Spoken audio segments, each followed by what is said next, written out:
दोस्तों, इस वक्त देश की राजनीति में एक अजीबोगरीब एजेंडा छाया हुआ है। केंद्र में बैठी बीजेपी ने कांग्रेस नेता राहुल गांधी को घेरने के लिए एक नया और बेहद हल्का मुद्दा उठाया है, जिसे नाम दिया गया है लोकेलिटी एजेंडा।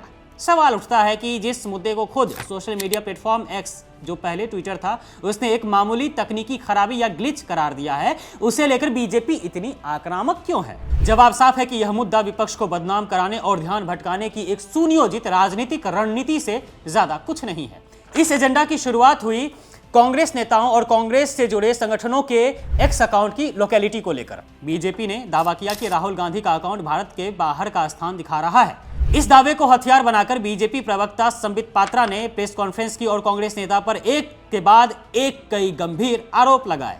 पात्रा ने कहा कि राहुल गांधी न केवल विदेश में जाकर देश के खिलाफ बोलते हैं, बल्कि वह किस प्लानिंग और डिजाइन के साथ इस काम को विदेश से करवा रहे हैं। जरा आरोपों की गंभीरता देखिए। पात्रा ने दावा किया कि Bangladesh, Pakistan, south east Asia, west Asia, Europe और अमेरिका में बैठे उनके लोग, जिनका भारत से कोई लेना देना नहीं है, वे भारत में नैरेटिव सेट करते हैं। यानी एक छोटे से सोशल मीडिया लोकेशन इंडिकेटर को आधार बनाकर बीजेपी ने राहुल गांधी पर देश विरोधी अंतर्राष्ट्रीय साजिश रचने और विदेशी ताकतों का इस्तेमाल कर भारत के नैरेटिव को प्रभावित कराने का मनगढ़ंत आरोप जड़ दिया।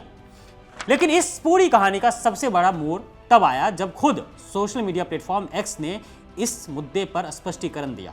प्लेटफॉर्म ने आधिकारिक तौर पर यह साफ किया कि यह लोकेलिटी या लोकेशन का बदलना एक ग्लिच हो सकता है, यानी एक तकनीकी खराबी। यह कोई जानबूझकर किया गया बदलाव नहीं था और न ही यह किसी बड़े षड्यंत्र का संकेत था। तकनीकी रूप से वीपीएन के इस्तेमाल, सर्वर लोकेशन या अन्य सामान्य तकनीकी कारणों से भी किसी अकाउंट का लोकेलिटी इंडिकेटर क्षणिक रूप से बदल सकता है। यह दुनिया भर के सोशल मीडिया यूजर्स के साथ होता है। सवाल यहाँ यह है कि जब प्लेटफॉर्म ने खुद इसे ग्लिच बता दिया, तब भी मोदी सरकार और उसके प्रवक्ता इस कथित एजेंडा को इतनी जोर शोर से क्यों आगे बढ़ा रहे हैं? यह साफ तौर पर दिखाता है कि बीजेपी का एकमात्र उद्देश्य देश के नेता विपक्ष राहुल गांधी को बदनाम करना है। लेकिन यह रणनीति क्यों? विपक्ष पर कीचड़ उछालना क्यों? राहुल गांधी को एक ऐसे नेता के रूप में पेश करना जो देश की नहीं बल्कि विदेशी ताकतों की मदद से राजनीति करता है। असल बात तो यह है कि ये सारी बातें असली मुद्दों से ध्यान भटकाने के लिए हो रहा है, क्योंकि देश में बढ़ती महंगाई, बेरोजगारी और आर्थिक संकट जैसे जमीनी मुद्दों से जनता का ध्यान हटाना मोदी सरकार का काम है। नैतिकता का दोहरा मापदंड। बीजेपी जो खुद को राष्ट्रवाद और देशभक्ति का झंडा बरदार मानती है, वह एक तकनीकी ग्लिच को राष्ट्रीय सुरक्षा से जोड़कर विपक्ष को देशद्रोही साबित करने की कोशिश कर रही है।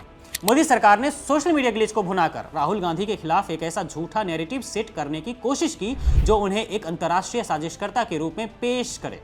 यह सिर्फ एक राजनीतिक चाल नहीं है, बल्कि यह विपक्ष के सबसे बड़े चेहरे को बदनाम करने की एक सोची समझी साजिश है। यह दिखाता है कि बीजेपी के लिए राजनीति में पारदर्शिता और सच्चाई से ज्यादा महत्वपूर्ण अपने विरोधियों को हर हाल में झूठे आरोपों के सहारे दबाना है।